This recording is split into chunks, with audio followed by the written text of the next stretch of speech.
මේ දවස්වල KFC chicken එක ගෙදර හදන එක හරි ප්‍රසිද්ධයිනේ. ඉතින් මමත් ගොඩක් KFC chicken recipe try කරා. ඉතින් මට හරි ගිය recipe එක තමයි මේ. මට හිතුණා ඒක ඔයාලත් එක්ක share කරගන්න ඕනේ කියලා. ඉතින් ඔයාලත් try කරලා බලන්න. මේක KFC chicken එකේ original රසම එන්නේ නැහැ. නමුත් අපිට ඊට සමාන රසක් එනවා. මම හිතනවා මේ recipe එකට කැමති වෙයි කියලා අපි බලමු කොහොමද මේක හදාගන්නේ කියලා. මම මෙතන chicken gram 750ක් අරන් තියෙනවා.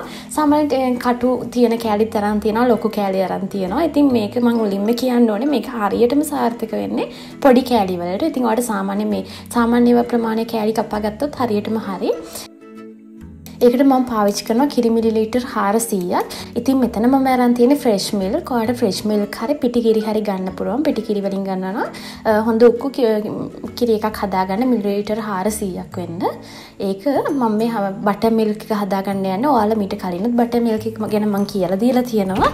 ඉතින් මෙතන මම බටර් මිල්ක් එක හදන්න අද දාන්නේ විනාකිරි තේ හැඳි දෙකක් දාගන්නවා.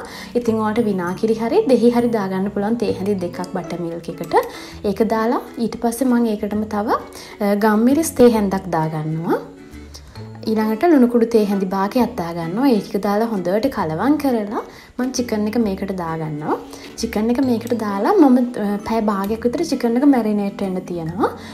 පැය භාගයක් විතර තිබ්බහම ඇති. ඉතින් ඇත්තටම මේක අපේ butter milk මිශ්‍රණයෙන් වෙන්නේ chicken එක ගොඩක් soft වෙනවා. ඒක නිසා අපිට හොඳට බැදෙනවා chicken එක. ඒකට තමයි මම මේ දේ කරන්නේ. දැන් මේ පැය භාගයකට පස්සේ chicken එක තියෙන්නේ butter milk එකේ තියලා තිබ්බ. ඉතින් මේ ඔයාලට පේනවා ඇති සාමාන්‍යයෙන් හොඳට කිරියක උරාගෙන chicken එක soft වෙලා තියෙනවා. chicken එක හදාගන්න ඕනේ බැටර් එක හදාගමු. ඒකට මම බිත්තර දෙකක් පාවිච්චි කරනවා. ඊළඟට මම chicken එක දාගන්නවා ඒ බිත්තර දෙකට. ඊළඟට අපිට ඕන වෙනවා සුදු ලුණු. සුදු ලුණු මම මෙතන 8ක් විතර අරන් තියෙනවා. ඉතින් ඔයාලට සුදු ලුණු පවුඩර් එක තියෙනවා නම් මේස හැන්දක් දාගන්න. ඒකට මම ඉඟුරු කෑල්ලකුත් දාගන්නවා. ඉඟුරු සාමාන්‍ය කෑල්ලක්, ගොඩක් ලොකු කෑල්ලක් ගන්න එපා. ඊළඟට බී ලුණු කෑල්ලකින් ගෙඩියකින් භාගයක් විතර තියෙනවා. මේ හැමදේම ඔයාලට පවුඩර් එක තියෙනවා නම් පවුඩර් එකෙන් දාගන්න පුළුවන්. මම ඊට පස්සේ ඒ ටික බ්ලෙන්ඩ් කරගන්නවා. හොඳට වතුර චුට්ටකුත් දාගෙන තමයි බ්ලෙන්ඩ් කරගන්න. බ්ලෙන්ඩ් කරලා ඒක දාගන්නවා. ඊළඟට මම මිරිස් කුඩු තේ හැඳි දෙකක් දාගන්නවා. ගම්මිරිස් කුඩු තේ හැඳි එකමාරයි. ඊළඟට මේ තියෙන කොත්තමල්ලි කුඩු. ඉතින් කොත්තමල්ලි කුඩු එකත් මේකට අත්‍යවශ්‍යයි. කොත්තමල්ලි කුඩු අපිට කඩේ ගන්නත් තියෙනවා. එහෙම නැත්නම් ඔයාලට කුඩු කරගන්නත් පුළුවන්. කොත්තමල්ලි කුඩු මම මේස හැන්දෙන් දෙකමාරක් දාගන්නවා. අපේ ප්‍රධාන රසකාරකයක් තමයි කොත්තමල්ලි කුඩු. ඒක නිසා ඒක දාගන්න අනිවාර්යෙන්. ඊළඟට කහ කුඩු වලින් තේ හැන්දෙන් කාලක් මම මේකට දාගන්නවා. ලුණු කුඩු තේ හැන්දයි. ඊළඟට විශේෂ දෙයක් දානවා පාම් පිටි. පාම් පිටි මේස හැන්දෙන් දෙකක් දාගන්නවා මම. ඉතින් ඔයාලට මම මේ හැමදේම description box එකේ දාලා තියෙනවා. ඒක බලා ගන්න. දැන් මම මේ ටික ඔක්කොම හොඳට අනා ගන්නවා. හොඳට chicken එකත් එක්ක මේ මිශ්‍රණය එකතු කරලා හොඳට අනා ගන්න බිත්තරේ අනිත් අපි දාපු කුළු බඩු ටිකයි එකතු වෙනකන්. දැන් මේ chicken එක මම හොඳට අනාගෙන තියෙන්නේ. දැන් ඊට පස්සේ මේක පැය භාගයක් විතර තියන්න ඕනේ marinate වෙන්න.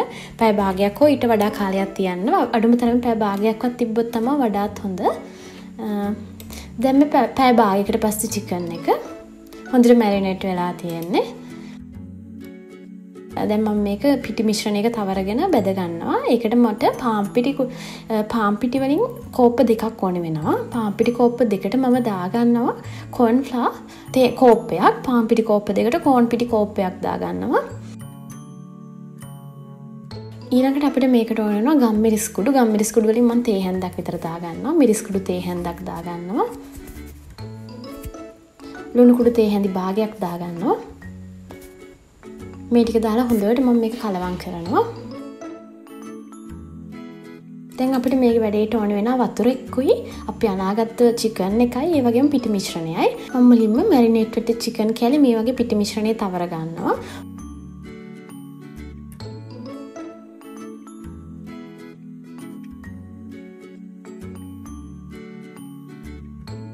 හොඳට තවරගෙන ඉවරවලා ඒක මම වතුර එකට දාගන්නවා. වතුර එකට දාලා තප්පර 3ක් වතුර එකේ තියෙනවා. වතුර එකේ තියලා මායෙත් අරගෙන මේ වගේ පිටි මිශ්‍රණය ගා ගන්නවා chicken එකේ.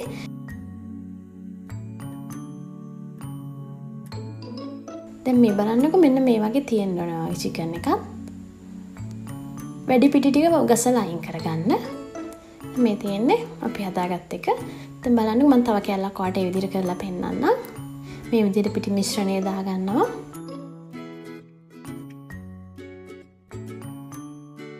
ඊළඟට වතුරකට දාලා තප්පර 3ක් තියලා ආයෙත් පිටි මිශ්‍රණයටම දාගන්නවා.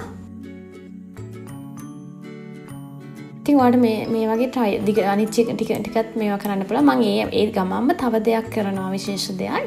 ඒ තමයි මම දැන් අර ගාවගත්ත පිටියේ පිටි වතුරත් එක්ක මිශ්‍ර වෙලා පිටි කෑලි තියෙනවානේ. මම ඒ ටික පෙරලා අයින් කරගන්නවා මේ විදිහට.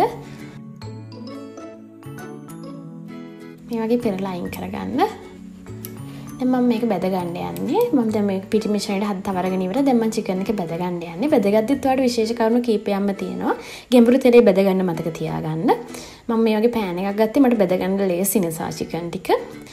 ඉතින් මම මේක දාලා ගින්දර ගොඩාක් අඩු කරගන්නත් එපා, වැඩි කරගන්නත් එපා. සාමාන්‍ය මධ්‍යම ගින්දරේ තියාගන්න.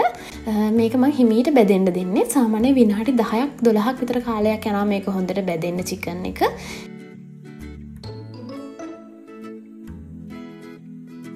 සාමාන්‍ය චිකන් එක හොඳට ලා දුඹුරු පාටක් වගේ වේගෙන එද්දී අපිට ගන්න පුළුවන්. මේ බලන්නකො මෙන්න මේ වගේ කලර් එකක් එද්දී ඔයා ගන්න ගොඩාක් පුච්ච ගන්නත් එපා.